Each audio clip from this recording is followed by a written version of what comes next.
Nowadays, we want everything fast. Fast food, one day shipping, even instant noodles. Have no time to wait for noodle to cook or water to boil. Open up the package, add the seasoning, and let your digestive system do all the work. Bro, it's already instant. There's a bigger fish to fry here. Shit, you know what I mean?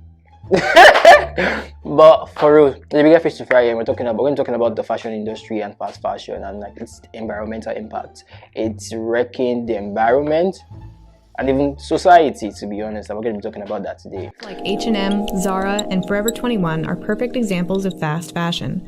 Cheap clothes that bring catwalk styles to the public in a matter of weeks. Zara employs a large team of fashion designers and churns out 10,000 new pieces each year, compared to a boutique luxury designer that might oversee production of just 50 to 100 pieces per year. Have you ever asked yourself, how does a piece of clothing cost $10?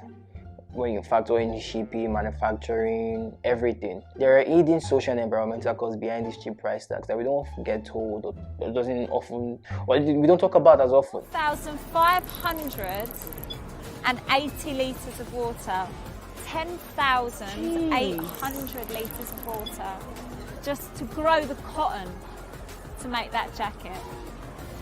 I feel you, sis. I do.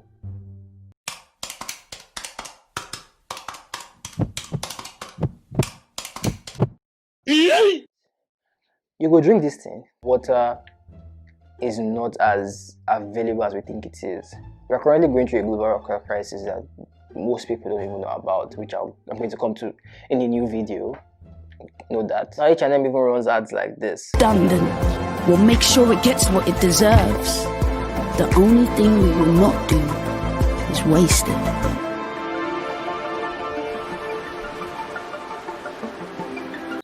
They are giving you people skebe. Skebachu.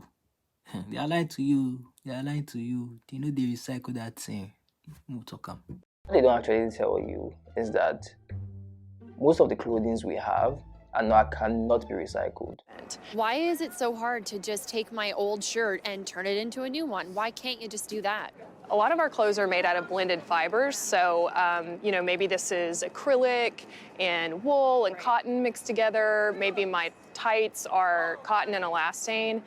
That makes it very difficult to recycle. The other challenge is that when you recycle cotton and wool, it diminishes the quality of that material. So it weakens the cotton and wool strand and gives you a lesser... The rest gets shipped off to developing countries like Nigeria or Kenya.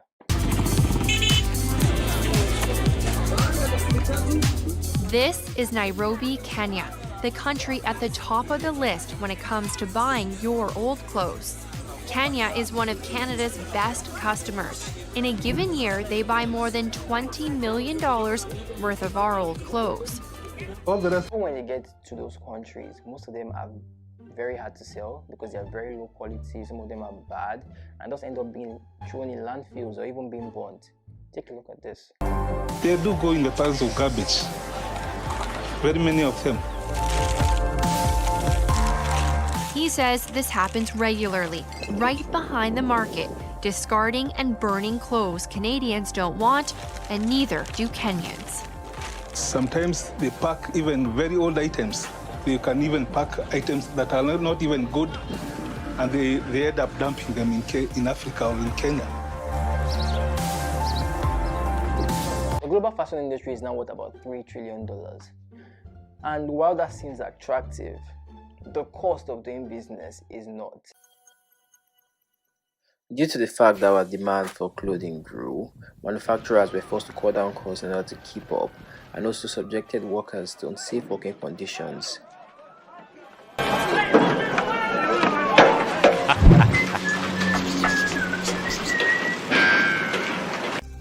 No one knows their story, how they survive making these clothes for first world countries.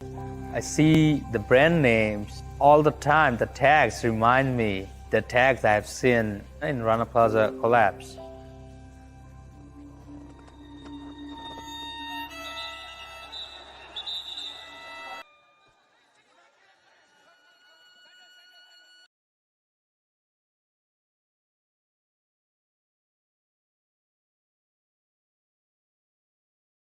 thankfully, there are solutions to these problems. Bad guy. Number 1. Get more wear out of your clothes. Even extending the life of your garments by less than a year can make a big difference. If half of us wore our clothes for an extra 9 months, we could cut carbon emissions by 8%. Number 2. Get second-hand shopping. Charity shops save over 300,000 tons of old clothes from landfill each year, and online sites where you can buy, sell or swap used clothing are more popular than ever. Number 3. Watch your washing. It takes nearly 4,000 litres of water to wash a single pair of jeans over their lifetime. Simply thinking twice about stuffing things in the wash that you've only worn once can reduce the impact your clothes have on the environment, as can washing on a lower temperature. Finally, number 4.